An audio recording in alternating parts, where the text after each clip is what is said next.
पाकिस्तान में अगर किसी भी शख्स से जाके आप पूछें कि सबसे बड़ा मसला आपका क्या है, तो वो आपको दो तीन चीज़ें जो सबसे पहले उसके जहन में आएंगी, महंगाई, बेरोज़गारी और बिल बताएगा। और उसी मसले पे आज पूरे पाकिस्तान में हड़ताल भी थी, प्रोटेस्ट भी थे, स्ट्राइक ताजरों ने भी की, और बहुत सारे सरकारी महकमे जिनको मर्ज किया जा रहा है या डाउन साइज़ किया जा रहा है वो भी सड़कों के ऊपर हैं। तो पाकिस्तान में आज का दिन शायद एक अजीबो गरीब दिन होगा जिसमें मुख्तलिफ मकबा फ़िक्र के जो लोग हैं, एक नुक्ते के ऊपर एटलीस्ट उन सब के अंदर हमें यकजहती नज़र आती थी कि एहतजाज करना है हुकूमत के ख़िलाफ़। क्यों करना है? महंगाई बहुत है, बेरोज़गारी बहुत है, और ये जो टैक्सेस हैं इससे ताजर कम्युनिटी जो है वो बचना भी चाहती है, उससे कैसे बचना है, और बिल बहुत आते हैं उसको कम कैसे करना है। तो आज के प्रोग्राम में हम इसके ऊपर फोकस रखेंगे। प्रोग्राम के अंदर हमारे साथ जो शोर पैनल में कमरजमान कायरा साहब हैं, सीनियर रहनुमा हैं पाकिस्तान पीपल्स पार्टी से, सेनेटर नासिर भट्ट हैं पाकिस्तान मुस्लिम लीग नवाज़ से, डॉक्टर नसार अहमद जट हैं पाकिस्तान तहरीक इंसाफ के सीनियर रहनुमा। सबको खुशामदीद कहूँगा। लेकिन प्रोग्राम का आगाज़ करेंगे हम।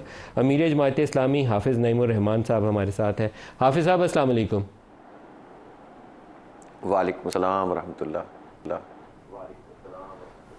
हाफिज़ साहब, ज़बरदस्त किस्म का आज प्रोटेस्ट डे था जिसमें स्ट्राइक भी बड़ी कामयाब तरीके से हुई। आपका ख्याल यह है कि इस एहतजाज के नतीजे में हुकूमत तस से मस होगी, कोई बिजली के बिलों में कमी आएगी, महंगाई नीचे जाएगी, या रोज़गार के मौके पैदा होंगे?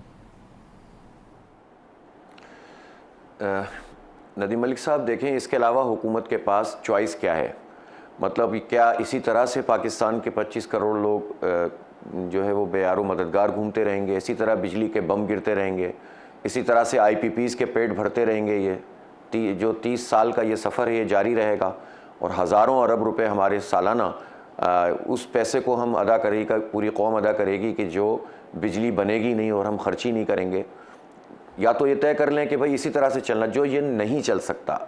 ज़ाहिर है कि अगर इसको रुख नहीं दिया जाएगा, पुरअमन सियासी मुज़ाहमत नहीं की जाएगी, हड़ताल नहीं की जाएगी, धरने नहीं दिए जाएंगे, और फिर हड़ताल के बाद तो अब हम मशवरा कर रहे हैं कि इस हड़ताल को 3 दिन की हड़ताल करें, हफ्ते की हड़ताल करें, इसलिए कि तंग आमद बजंग आमद, इसके अलावा ऑप्शन नहीं छोड़ा हुकूमत ने कोई।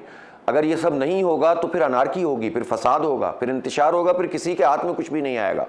इसलिए हुकूमत पर दबाव पड़ेगा और पड़ना चाहिए।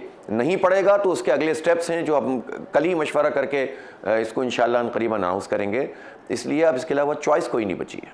सर, नारकी की तरफ तो हम जा रहे हैं माजरत के साथ, क्योंकि ताजर कम्युनिटी टैक्स नहीं देना चाहती। मैं तो इसको सपोर्ट बिल्कुल नहीं करता। इसी तरीके से यूटिलिटी स्टोर्स को अगर हुकूमत बंद कर रही है तो वो हमारे टैक्सों का पैसा है जो आधा चोरी होता है, आधा गरीबों तक जाता है, मुस्तहिक लोगों तक, उसको रिफॉर्म करना चाहिए। आपकी कॉज एक बारी दुरुस्त है, बिजली के बिलों के ऊपर काबू पाना, लेकिन उसके साथ 2-3 तो वेस्टेड इंटरेस्ट हैं जो साथ इकट्ठे हो गए। हाँ, देखें, बात यह है, देखें, ताजिर टैक्स नहीं देना चाहते। पाकिस्तान में इन हालात में जो हुकूमत का कंडक्ट है इसमें कौन टैक्स देना चाहता है? जो भी टैक्स दे रहा है वो भी अपनी खुशी से नहीं दे रहा। ये करप्शन, ये लूट मार जो कुछ हुकूमत की है, लोग ज़कात अपने वक्त पे अदा करते हैं, बहुत सारे लोग ऐसे हैं, बहुत सारे लोग हैं खैरात करते हैं, लेकिन इस हुकूमत को टैक्स नहीं देना चाहते। ये खुद एक सवालिया निशान है।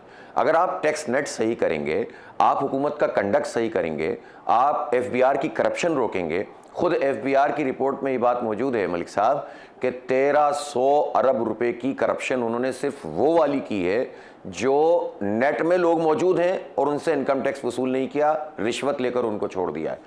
1299 अरब रुपए, जिम्मेदारी से कह रहा हूं, इनकी रिपोर्ट में मौजूद है। तो जब टैक्स जमा करने वाले इदारों की करप्शन का ये आलम होगा तो कौन खुशी से देगा? हम ताजिरों से जब भी बात करते हैं तो हम सिर्फ सियासतबाजी नहीं करते, हम उनसे कहते हैं कि आपको टैक्स देना चाहिए, टैक्स देना पड़ेगा। वो कहते हैं ठीक है, कोई सिस्टम बना दीजिए, आसान टैक्स का निज़ाम बना दीजिए, हम सबको आमादा करेंगे। तो जमात इस्लामी एक जिम्मेदार जमात है। हम समझते हैं कि ये हुकूमत की जिम्मेदारी है कि वो अपनी करप्शन पर काबू पाए। फिर बिजली के बिल का जो मामला है, अब इसमें जो वेस्टेड इंटरेस्ट हैं तो ये तो इनके हैं ना, हमारे तो नहीं है। आप मुझे बताइए कि जो शरीफ ख़ानदान और ये मंशा ग्रुप या इस टाइप के जितने इनके करीबी लोग हैं, जो बिल्कुल करीबी लोग हैं, जो इनके स्पॉन्सरशिप भी करते हैं बहुत सारी चीज़ों में, सिर्फ उनकी कैपेसिटी पेमेंट अगर ये कौमी ख़जाने से अदा ना करें ना, तो बिजली के बिल सिर्फ 14 रुपये 2 महीने के लिए नहीं, पूरे पाकिस्तान के लिए, और कम से कम 20-25 रुपये यूनिट कम हो जाएंगे। सिर्फ शरीफ ख़ानदान की IPPs और उनके पसंदीदा तरीन करीब तरीन लोगों की आईपीपीएस की कैपेसिटी पेमेंट ये खत्म कर दें, इतना फर्क पड़ जाएगा। ये अपनी एजाजियां नहीं कम करेंगे, ये अपनी गाड़ियां छोटी नहीं करेंगे। शहबाज शरीफ के बेटे के पास एक पावर प्रोजेक्ट है जिसका नाम है चन्योट पावर, और उसको भी पेमेंट्स आ रही हैं, मुझे मालूम है इस बात का। इसी तरीके से और बहुत तगड़े लोग हैं, जिसमें आपने एक का निशानदेही खुद ही कर दी, मियाँ मंशा की हैं, कई और लोगों की हैं, दाऊद ग्रुप की हैं। लेकिन सबसे बड़ा बोझ, ये फैक्चुअल नंबर्स है, आधा बोझ जो टोटल अगर 100 है ना, तो 100 में से तकरीबन 45 जाता है चाइनीज़ सी पैक को, कोई 40 के करीब जाता है जो गवर्नमेंट के अपने पब्लिक सेक्टर के, और 20 रुपये उन लोगों को जाता है जो प्राइवेट ऑपरेटर हैं। ये उसकी तकसीम है। तो हुकूमत तो ख़ुद सबसे ज़्यादा हमसे वसूल कर रही है। रिफॉर्म करने के लिए कोई प्रोग्राम होना चाहिए जो इनके पास है नहीं है। ये हर चीज़ के लिए कहते हैं IMF ने कहा, ये करने पे कुछ आमादा नहीं है। तो there should be program, proper proposal. खाली सड़कों पर एहतजाज से कुछ होगा नहीं। नहीं, मैं बताता हूँ आपको। देखें, चाइना से जब ये बात करने जाते हैं ना, और ये अपने हिस्से का काम करके नहीं जाते, तो फिर जाहिर सी बात है कि बात आगे बढ़ती नहीं है। पहली बात तो ये है कि चाइना हो, जापान हो, अमेरिका हो, हर एक के साथ इज्जत और वक़ार और अपनी सॉवरेनिटी के साथ बात करनी चाहिए। अगर चाइना और है कि हमारा जो है वो दोस्त है और हिमालय से ऊंची और बहरुल कायल से गहरी हमारी दोस्ती है, तो ये दोस्ती जो है वो दोस्ती भी है और स्ट्रेटेजिक पार्टनर भी हम। आपको इल्म में नहीं है कि बलूचिस्तान में इस वक्त जो मिनरल्स निकल रहे हैं वो बहुत बड़े पैमाने पर चाइना जो है हमसे ये रॉ फॉर्म में हासिल कर रहा है। क्या चाइना का ये इंटरेस्ट नहीं है कि वो ये हासिल करे?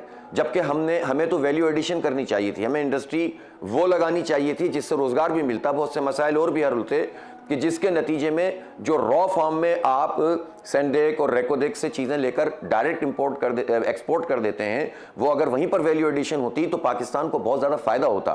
तो ये तो बहुत सारी चीज़ें ऐसी हैं जो काबिल अमल हैं, जो इनकी नालायकी की वजह से और नेग्लिजेंस की वजह से और जो ये कॉम्पिटेंट नहीं होते उसकी वजह से ख़राब होती हैं। जमात इस्लामी कभी भी ऐसी बात नहीं करेगी जो हवाओं फिजाओं की हो। मैं तो आपको बता रहा हूँ ना कि अपनी करप्शन ठीक करें, अपनी अय्याशियां कम करें। ये जागीरदारों पे टैक्स क्यों नहीं लगाते बड़े बड़े? सिर्फ 2% ऐसे जागीरदार हैं जिनके पास 20% से ज्यादा लैंड है, कल्टीवेटेड लैंड, सिर्फ 2%। इन 2% का आलम यह है, बल्कि तमाम लोगों का आलम यह है के खिलाफ इस तमाम महंगाई के दौर में जब हम चाहते हैं कीमतें नीचे आ जाएं, शुगर मिल वालों ने पहले मुतालबा किया शुगर एक्सपोर्ट करने के लिए, हुकूमत ने उनको इजाज़त दे दी। अभी लास्ट ECC मीटिंग हुई है, उन्होंने फिर मुतालबा किया हमें 1 लाख टन एक्सपोर्ट करने की इजाज़त दी जाए, हुकूमत ने फिर उसको इजाज़त दे दी। और साथ ये भी कह दिया कि रिटेल प्राइसेस का शुगर मिल्स के साथ कोई ताल्लुक़ नहीं है। तो जहाँ इंटरेस्ट प्रोटेक्ट करने हैं सरकार ने वहाँ कर रही है, जहाँ नहीं करने नहीं कर रही। तो आपको इन इशूज़ को उठाना चाहिए। शुगर की कीमतें 5-7 रुपये गिर जाती तो शायद गरीब का भला हो जाता, वो हमारा मुफाद नहीं है। लास्ट क्वेश्चन एक पूछ लूँ आपसे, आपका आइंदा की हिकमत अमली क्या होगी? देखें, हिकमत अमली ये है कि सजेशंस भी हमने सारी दी हैं। ज़ाहिर है कि इन्होंने हमारे साथ एक एग्रीमेंट भी किया है जिसके 20 दिन गुजर गए, और हम ये चाहते हैं कि हुकूमत ज़िम्मेदारी का मुजाहरा करे और इस एग्रीमेंट पर अमल करे।